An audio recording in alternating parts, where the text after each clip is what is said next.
Briefly, the issues or experiences leading to the founding were both external and internal. I will just mention few, but you can multiply it. The external, it started in 1962 when I was a young brother. I went to the province, visited some of my relatives. At that time, we had to stay in a religious house, in the priest house, wearing our sutanas.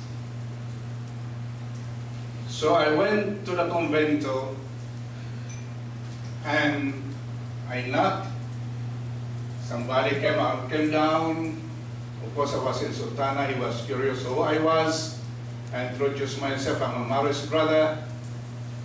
I would like to stay overnight or 2 nights if it's possible. But since I was a brother, he told me, brother, we welcome you. You stay down here. A brother is coming, and he will entertain you. He asked permission to bring me around the little town, or little barrio, and so on.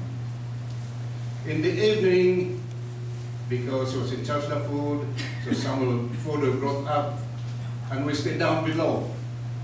And I asked him, brother, you don't eat with a priest?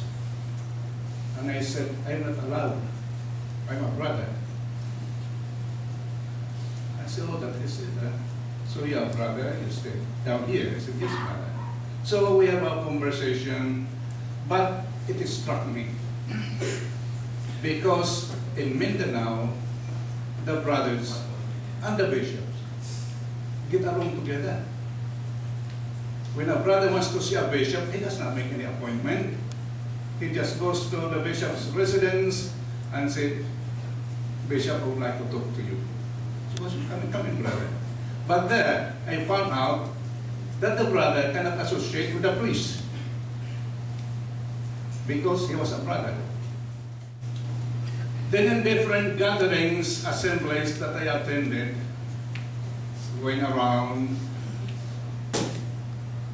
usually the opening few sentences that the speaker would say. If he was a bishop, he will say, Reverend Fathers, Sisters, Honorable Mayor, etc., ladies and gentlemen. Brother, nothing. I remember once I was sitting in the front row and I was talking to the bishop. Then he had his turn, he had his speech, and that's what he said. Reverend Fathers, Sisters, Honorable Mayor or something, ladies and gentlemen. The brothers finished.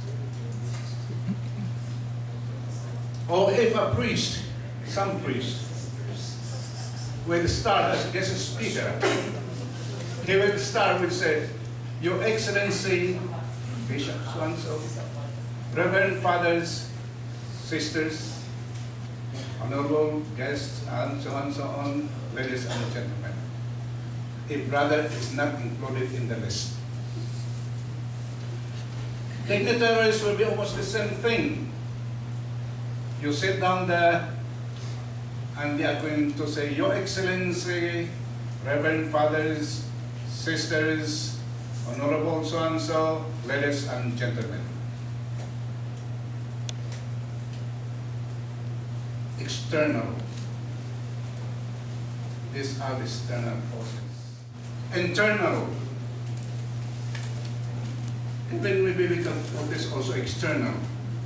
When you go out recruiting, you go into the parents and you tell them, we are recruiting young men to become brothers. And they're going to ask you, brother, bakit hindi pare? And that happens very, very often, until now. I have talked to some of the clerical order brothers, and they'll be telling me, I say, well, how about your studies? And they will say, brother, we cannot do for studies. We are incapable. So we stay as in our job, whatever job they give us, the sacristy, or getting food, etc., taking care of the convento, something like this. They felt neglected. Why? They could not even have exposure to different countries because it's not needed. What do you go? Why do you go over to Rome when you are a brother? You do not take care of the parishioners and so on. So you stay home. They cannot go for higher studies. Many of them, intellectually, they are incapable, according to their congregation. Therefore, they stay where they are. Even for renewal, for some of them, they didn't go for renewal because there's no need. You're already a brother. What more do you need? What kind of spirituality do you need? You're a brother. In 1978, the brothers elected me as their provincial. So we have that major superiors meeting. In one of the meetings, they talk about briefly the plight of the brothers. Because many of our diocesan bishops did not even know the brothers. Did not even know that brothers existed. So that was the tone of some short discussion during the superiors meeting. So when I came back to my office, I said to myself, something has to be done. We have to do something. So I shared these ideas with two brothers there, Brother Augustine Obed, God bless his soul, is dead, the same thing as Brother Norman Roy. Discussing these things, what could be done. So finally, on my second term, I said, let us try it. My experiences were sad.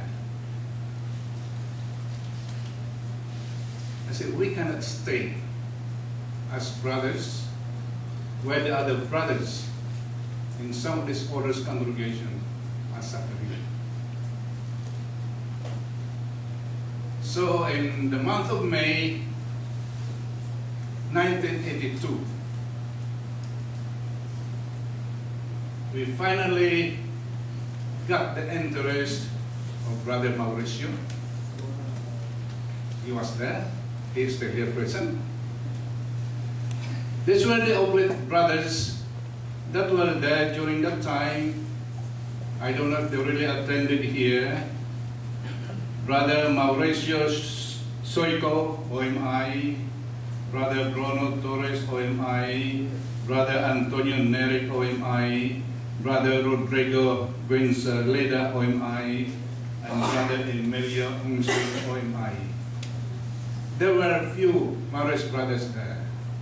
So we gathered together in Tamuntaka, the Oblate's Retreat House, just to talk and see what can we do. So after that first gathering of ours, the next year, we had another gathering. But during the gathering, they said, why don't we extend to our next neighbor? That is the Sacred Heart Brothers.